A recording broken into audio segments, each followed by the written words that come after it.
جو کہ ان کے نظام کو افیکٹ کریں اور اٹیک کریں. اس میں افغان طالبان کا کچھ ہیڈ کوارٹرز بھی ہیں، وہ بھی قریب ہے، لیکن اس سے بھی لگتا ہے کہ ان پہ اثر نہیں پڑ رہا.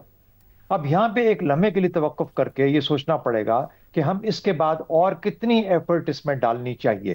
سب سے پہلے جب آپ جنگ کے کسی بھی جنگ کی میدان میں جاتے ہیں تو آپ یہ فیصلہ کرتے ہیں کہ میں اس حد تک جانے کو تیار ہوں.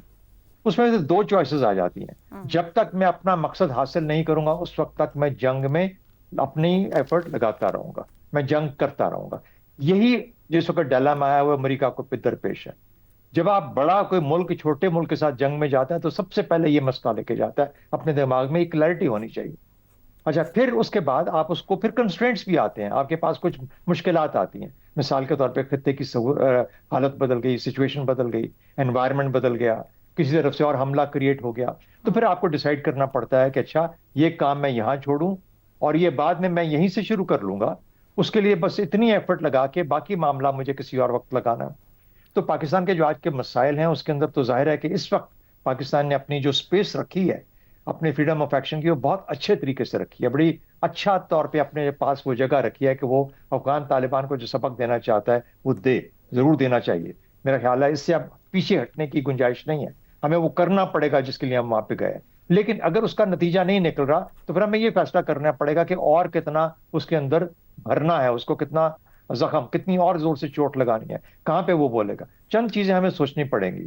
دوسری بات ایک یہ کہ انٹیلیجنس، کیا یہی ایک طریقہ ہے یہ تمام معاملات کو حاصل کرنے کا؟ یہ بھی کریں، یہ ضروری ہے جو آپ کر رہے ہیں، لیکن کیا انٹیلیجنس کا جو فنکشن ہے رجیم چینج کی طرف جو دوستوں کو ساتھ ملا کے چلنے کی بات ہے کہ ایک پولیٹیکل ایفرٹ ہے جو کہ آپ پورے ریجن کے اندر سے افغانستان کے پڑوسی ملکوں میں سے کریٹ کر سکتے ہیں، ان تمام چیزوں کو لے کے بھی ایک ایفرٹ ہونی چاہیے. مجھے یہ لگتا ہے کہ صرف اور صرف جنگ کی بنیاد پہ شاید افغان طالبان کی ہٹ درمی اور ضد اس حد تک ہے کہ شاید ہم اس کو بدل نہ پائیں. ہمیں اس کو بھی رکھنا ہے اور اب ہٹنے کا وقت نہیں ہے. اب جب آپ جا چکے تو اب کام مکمل کرنے کی کوشش کیجیے، لیکن ساتھ ہی ساتھ دوسرے راستے بھی کھول کے رکھیے تاکہ آپ کو کہیں نہ کہیں سے کوئی بریک تھرو ملے. اور رجیم چینج ہی اس کا علاج ہے جو کہ ہمیں دوست ممالک کے ساتھ ایک ایفرٹ کے ساتھ کرنا پڑے. درست ہو گیا. زیغم صاحب، جو طالبان کی ہٹ دھرمی ہے، بہت سے ممالک نے کوشش کی، چین دوبارہ گزشتہ دنوں کوشش میں لگا ہوا ہے کہ کسی طریقے سے خطے کے دیرپا مفاد کو دیکھتے ہوئے ثالثی ہو، بات چیت ہو، مگر کیا ضروری نہیں ہے کہ طالبان کے رویے میں تبدیلی پہلے لائی جائے، طالبان کو مجبور کیا جائے، یا آپ سمجھتے ہیں کہ یہ ممکن نہیں ہے؟ طالبان جس ہٹ دھرمی کے ساتھ کھڑے ہیں، رجیم چینج ہی پھر ایک حل ہے، لیکن کیا وہ بھی اسٹیبلٹی اس طریقے سے آئے گی جو ہم فورسی کر رہے ہوں؟ طالبان کے دماغ میں، افغان طالبان کے دماغ میں ایک خناس ہے. وہ خناس یہ ہے کہ ہم نے 30 ملکوں، 2 سپر پاورز کو شکست دی ہے. پاکستان تو کوئی شے ہی نہیں ہے. اور وہ سمجھتے ہیں کہ وہ پاکستان کے جغرافیے کو بدل سکتے ہیں. جو کام ان کے بزرگ پچھلے 80 سال میں نہیں کر سکے، تمام تر کوشش کے باوجود وہ کر سکتے ہیں. اور ٹی ٹی پی کے ذریعے اسے اچیو کرنے کی وہ کوشش کر رہے ہیں. دیکھیں، ان لوگوں کا کوئی دین نہیں، کوئی ایمان نہیں، کوئی زبان نہیں، کوئی وعدہ نہیں، کوئی معاہدہ نہیں، چاہے وہ تحریری ہو چاہے زبانی ہو. دوحہ میں انہوں نے لکھ کر دیا کہ ہم خواتین کے حقوق کا احترام کریں گے، خواتین کی آزادیاں سلب نہیں کریں گے، انسانی حقوق کا احترام کریں گے، ایسی حکومت بنائیں گے جو انکلوسیو ہوگی، جس میں دوسرے گروپس شامل ہوں گے. یہ وعدہ کیا انہوں نے کہ ہم اپنے ملک کو دہشت گردی کا مرکز نہیں بننے دیں گے، کسی دہشت گرد کو پناہ نہیں دیں گے. اب آپ مجھے بتائیے، کیا پاکستان امریکہ سے بڑا ہے؟ کیا پاکستان دوحہ سے بڑا معاہدہ کر سکتا ہے؟ اگر وہ امریکہ سے معاہدہ کر کے دوحہ کے پروسیس کے بعد اس تحریر شدہ اگریمنٹ کو اٹھا کر ایک طرف پھینک دیتے ہیں تو آپ کے ساتھ کسی معاہدے کی کیا اوقات ہے؟ اور جب بھی انہوں نے آپ کے ساتھ بات چیت کی ہے، انہوں نے یہی کیا ہے کہ کسی بھی بات چیت کے بعد، کچھ پیش رفت کے بعد، انہوں نے دوبارہ پیٹھ میں چھرا گھونپا ہے اور دہشت گردی کو بڑھایا ہے. وہ اس چیز کو کم کرنے کو تیار نہیں ہے. اور ہمیں نہیں بھولنا چاہیے کہ ٹی ٹی پی اور ٹی ٹی اے ایک ہے، جس کا بہت پہلے میں پتہ ہونا چاہیے. اور ان کے ہاتھ پہ 70,000 پاکستانیوں کا خون ہے. دیکھیں، ہم نے کیا کرنے کی کوشش نہیں کی گزشتہ 5 سال میں. کتنی مراعات دی انہیں، کیرٹس دی، انسینٹیوز جس کو کہتے ہیں، تجارتی رعایتیں دی، ٹرانزٹ ٹریڈ کے تحت ان کو سمگلنگ کی سہولت دی، سی پیک میں ان کو شامل کرایا. دنیا بھر میں ہر انٹرنیشنل فورم میں ان کی وکالت کی، ان کی بہاف پہ ڈپلومیسی کی، ان کے لیے پوری دنیا سے رعایتیں حاصل کرنے کی کوشش کی، اسکالرشپس دی، صحت میں مراحت دی، تعلیم میں مراحت دی، ویزوں میں سہولت دی. کیا نتیجہ نکلا؟ آپ نے کتنے طرح کے مذاکرات کیے، براہ راست مذاکرات کیے. ایمبیسڈر صادق تھے، ایمبیسڈر دورانی تھے، وزیر خارجہ خود گئے، ملٹری کے آفیشلز گئے، انٹیلیجنس کے آفیشلز گئے، آپ کے سول، آپ کی جو بیوروکریسی ہے اس کے آفیشلز گئے، مسلسل 5 سال بات کرتے رہے. آپ نے علماء کی ڈپلومیسی کی. بالکل. وہ علماء جو ان کے استاد ہیں، جن کو وہ بظاہر کہتے ہیں کہ ہم نے ان کے پاس پڑھا ہے، یہ ہمارے استاد ہیں، جس مکتب فکر کو وہ مانتے ہیں، ان کے جید ترین علماء کے بیگم صاحب ہمارے پاس جتنے آپشنز تھے ہم نے وہ سب استعمال کر لیے. اب ہمارے پاس کیا آپشن ہے؟ Hit hard is the only option. دیکھیں اس وقت جو سب سے اہم بات ہے کہ ان کو اس بات کا احساس ہو کہ جو پاکستان کے خلاف پراکسی جنگ ہے یہ ایک مہنگا عمل ہے، اس میں فائدہ کم ہے، اس میں نقصان زیادہ ہے. وہ پین پوائنٹ وہاں تک جہاں تک کہ یہ اس بات پر کنونس ہو جائیں کہ ڈیٹرنس قائم ہو جائے اور ان کو یہ سمجھ آ جائے کہ ٹی ٹی پی کی سپورٹ کرنے کی قیمت بہت زیادہ ہے، ہم اس کو افورڈ نہیں کر سکتے. ٹھیک. اسی لیے یہ عمل شروع کیا گیا ہے. لیکن اس کے لیے پھر سوچ کی تبدیلی ہوگی نا. آپ نے خود کہا ٹی ٹی پی اور ٹی ٹی اے ایک ہی ہیں، ایک ہی سکے کے دو رخ ہیں، تو پھر تو جب تک ذہن تبدیل نہیں ہوتا کچھ. اور دوسری بات جی ذہن کی تبدیلی، لیکن اس کے ساتھ جو دوسری بات جو اس آپریشن کا مقصد ہے وہ یہ ہے کہ اگر ذہن نہیں بدلتا تو ان کی صلاحیت کم از کم وہ نہیں رہنی چاہیے درست ہو گیا کہ پاکستان کے بہت زیادہ نقصان پہنچا سکے. ٹھیک ہے. ان کے جو ایمونیشن ڈپو جا رہے ہیں وہ صلاحیت کو ختم کرنے کے لیے ہے کہ اگر ان کی نیت نہیں بدلتی، نیت تو نہیں بدلے گی، اگر ان کا رویہ نہیں بدلتا تو کم از کم اس میں وہ صلاحیت نہیں ہونی چاہیے کہ پاکستان کو بہت زیادہ نقصان پہنچائے. یہ بنیادی بات ہے. اس کے علاوہ معاہدے شواہدے سب کچھ کر سکتے ہیں، ہر فارمیٹ کر سکتے ہیں، لیکن ذہن میں رکھیے کہ اصل چیز جو ان کو منع کرے گی، روکے گی، وہ صرف اس بات کا خوف ہے کہ اس بات کی قیمت بہت زیادہ ہے. ٹھیک ہو گیا. حسن نثار صاحب، دوست ممالک پہلے بھی ثالثی کی کوششیں کرتے رہے، ایک بار پھر ثالثی کی پیشکش ہے، مگر دوحہ معاہدہ توڑنے کے بعد کیا طالبان کی جانب سے کسی بھی طرح کی یقین دہانی کے اوپر یقین کیا جا سکتا ہے، جبکہ وہ کسی عالمی یقین دہانی کو نہیں مان رہے جو وہ خود انہوں نے دی تھی؟ یہ پھر آپ نے ثالثی چھیڑ لی ہے. آپ کو سمجھایا بھی ہے شہزاد صاحب نے کہ ثالثی کیا ہوتی ہے اور اس کی گنجائش ہمیشہ ہوتی ہے. اچھا، دوسری بات یہ ہے کہ ان کا اسلام، میں چونکہ مسلم ورلڈ ضرورت سے زیادہ پھرا ہوا آدمی ہوں. بچپن میں ہم اسکاؤٹنگ میں جایا کرتے تھے افغانستان، کبھی مری، کبھی ایبٹ آباد، یہ وہ اس زمانے میں اسکاؤٹنگ کا بڑا رواج تھا، اچھے اسکولز میں نا وہ ہوتے تھے. خیر، یہ ایک چھوٹی سی بات آپ کو بتا رہا ہوں. دے آر جینولی کنونسڈ، ان کا دین اور ہے، دے آر جینولی کنونسڈ کہ اسمگلنگ این اسلام ہے. کیوں؟ ان کی جسٹیفیکیشن بڑی اہم کہنا ہے کہ دیکھو تجارت ہے اور تجارت تو ہمارے حضور بھی کرتے. خیر، اچھا، افغان لیڈرز کا بات کرتے ہوئے آپ نے دوحہ کا ذکر کیا ہے، تو دیار مقدس والا جو عہد تھا وہ بھول گئے ہو؟ وہ تو اس سے بھی زیادہ ضروری اس طرح بنتا ہے کہ کہاں کیا گیا.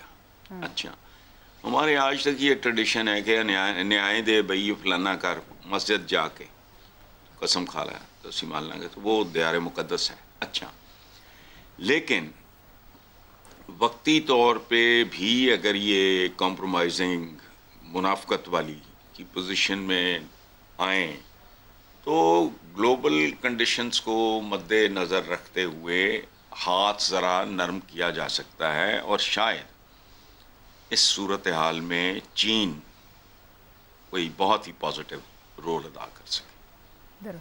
بس ٹھیک ہو گیا. عامر صاحب، افغان طالبان جان بوجھ کر مذاکراتی عمل یا کیے گئے وعدوں کو سبوتاژ کرتے ہیں، بھارتی سرپرستی کا اعتماد ہے، یا احمقوں کی جنت میں رہ رہے ہیں؟ ایکچولی میں اسٹریٹجی ان کی ہے کیا؟ ان کو اسٹیبلٹی درکار ہی نہیں ہے. ان کی کنوکشن کو سمجھنا پڑے گا عائشہ اس سوال کا جواب دینے کے لیے. اور میں سمجھتا ہوں کہ ان کی کنوکشن کو سمجھنا کوئی بہت زیادہ مشکل نہیں ہے. حسن نثار صاحب نے ایک ایگزامپل دیا نا کہ وہ جنرلی سمجھتے ہیں کہ اسمگلنگ جو ہے وہ بالکل ایک جائز چیز ہے.